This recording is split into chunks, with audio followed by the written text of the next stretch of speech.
नमः शिवाय। आज मेरे पास एक बहुत ही गहरा लेकिन बहुत ही विवादित सवाल आया है। सवाल आया है कि आज दुनिया भर में जाति विवाद अपने चरम पे है।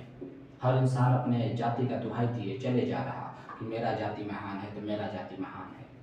तो आप मुझे बताएं, ये जाति व्यवस्था की शुरुआत कैसे और कब हुई और इसका समाधान क्या है? तो देखिए, पहली बात तो ठीक से समझ लीजिए, जाति और वर्ण के बारे में गीता में कृष्ण भगवान बताए हैं। अध्याय 4 श्लोक नंबर 13 में कृष्ण भगवान कहे अर्जुन से कि हे अर्जुन, मनुष्य के गुण और कर्मों को देख के मेरे द्वारा 4 वर्णों की रचना हुई।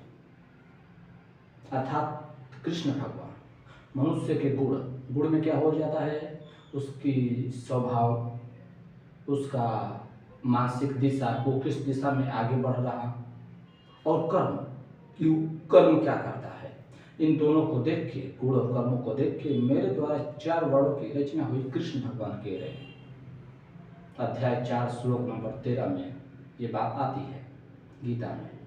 अर्थात वो कह रहे हैं, जैसे कि मान लीजिए एक व्यक्ति है, वो पूरा दिन अध्ययन में लगा रहता है, ज्ञान अर्जित करने में लगा रहता है, सत्य की खोज में लगा रहता है, आत्मचिंतन में लगा रहता है। वो व्यक्ति कौन होगा? ब्राह्मण होगा। वही कोई दूसरा व्यक्ति है, वो साहसी है, नेतृत्व का भाव रखता है, समाज की रक्षा करना चाहता है, बुराई के खिलाफ आवाज उठाना चाहता है। वो व्यक्ति कौन होगा? वो क्षत्रिय होगा, क्योंकि क्षत्रिय रक्षा की रीढ़ है।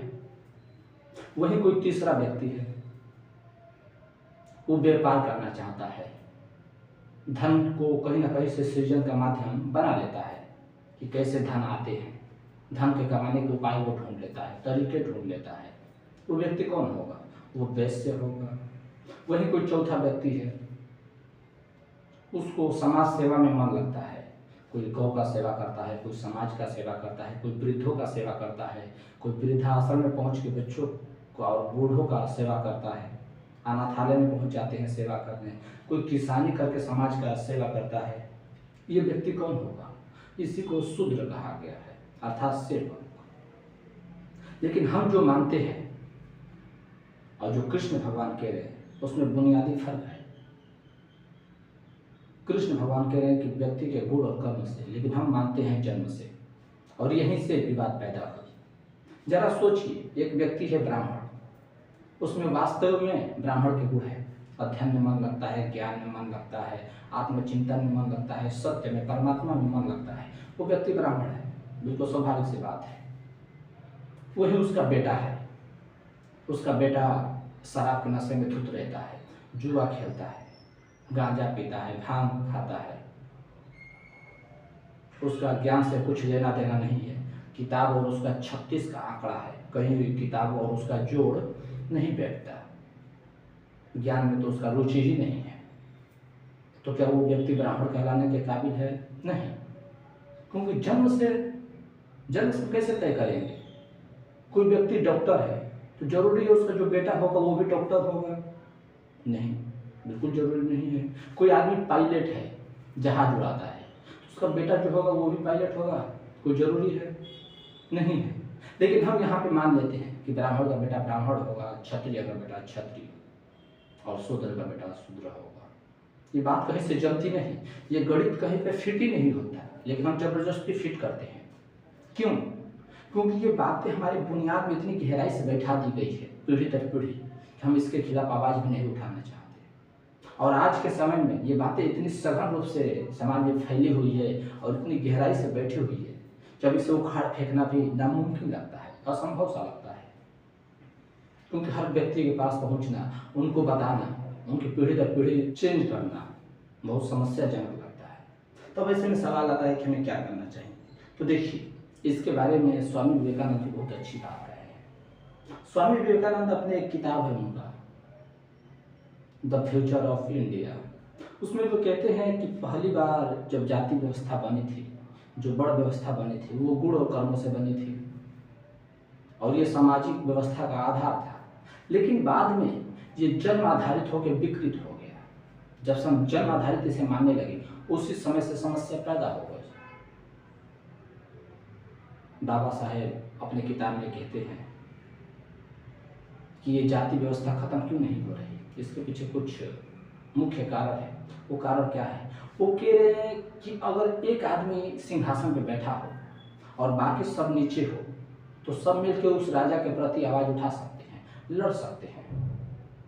लेकिन एक ऐसा व्यवस्था बना दिया जाए सीढ़ी नुमा कि हर व्यक्ति के ऊपर कोई ना कोई हो, हर व्यक्ति के नीचे कोई ना कोई हो, तो फिर कोई आवाज नहीं उठाता, क्योंकि वो ये सोचता है कि मेरे नीचे भी तो कोई है।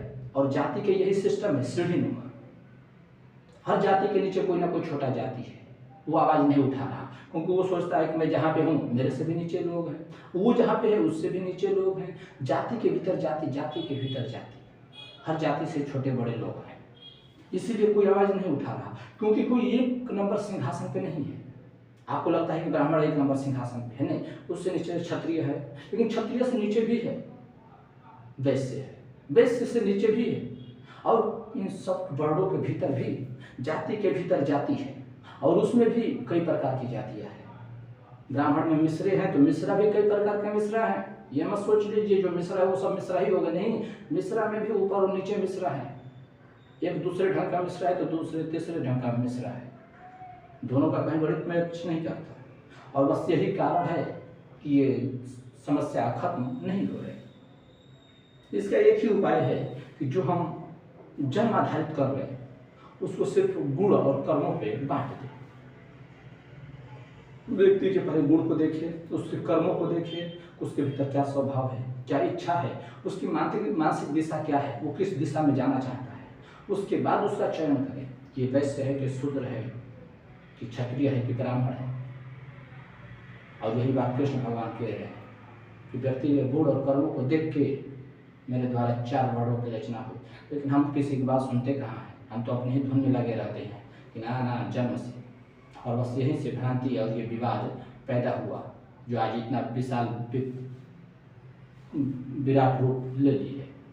तो उम्मीद है कि आप समझ पाए होंगे कि मैं क्या कहना चाहता हूँ। मैं बस आपके सवालों का जवाब यही देना चाहता हूँ कि जो वर्ण व्यवस्था की शुरुआत है वो गुण और कर्मों से देख के हुई थी, मनुष्य का गुण और कर्म देख के।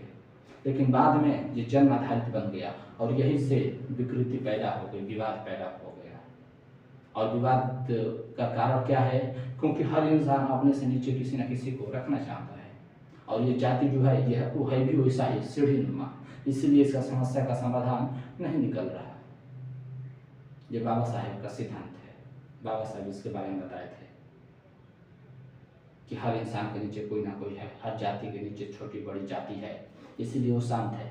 अरे नीचे मेरे भी नीचे लोग हैं, इसीलिए इस पे क्रांति नहीं हो रही। तो उम्मीद है कि आप समझ पाए होंगे। खैर, अब इसका वास्तविक समाधान क्या है उसके लिए मैं बताने में असमर्थ हूँ, क्योंकि उतना बड़ा वैज्ञानिक हूँ नहीं। मैं जो अब तक समझ के आया था बस वही बात आपके साथ साझा कर दिया। तो उम्मीद है कि आप समझ पाए होंगे। बस आज के लिए बस इतना ही। ओम नमः शिवाय।